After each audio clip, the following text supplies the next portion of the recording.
Hi అందరూ ఎలా ఉన్నారు? బాగున్నారా? నేను కూడా చాలా బాగున్నాను. ఈ వీడియోలో జొన్న చపాతీ పాలు పోస్ట్ చేసి చూపిస్తాను. సాఫ్ట్గా టేస్టీగా వస్తాయి. అందరికీ తెలియకపోవచ్చు, కొంతమందికి పాలు నచ్చకపోయినా ఒకసారి ఇలా ట్రై చేయండి. టేస్ట్కి టేస్ట్, సాఫ్ట్నెస్కి సాఫ్ట్నెస్. పెద్దవాళ్ళు కూడా చక్కగా తినేయచ్చు అనమాట. గట్టిగానే ఉండవు, పిల్లలు కూడా సాఫ్ట్గా నోట్లో పెట్టుకొని కరిగిపోతాయి. చపాతీ అలా ఉంటాయి. జొన్న చపాతీ విషయానికి వస్తే ఏంటంటే, జొన్న రొట్టెలు చేసుకోవడం అందరికీ తెలియదు కదా, రాదు కదా, విరిగిపోతూ ఉంటాయి. అలాంటి వాళ్ళు సగం ఇది కలుపుకొని ఒక కప్పు గోధుమ పిండి అయితే ఒక కప్పు జొన్న పిండి తీసుకొని ఉప్పు, కొంచెం పాలు, కొంచెం నీళ్ళు వేసుకోవాలి.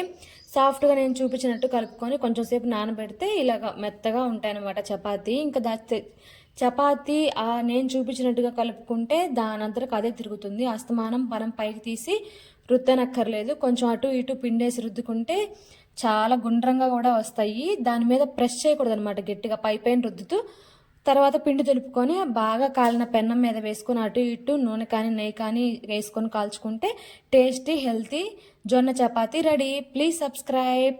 Thanks for watching. Bye bye.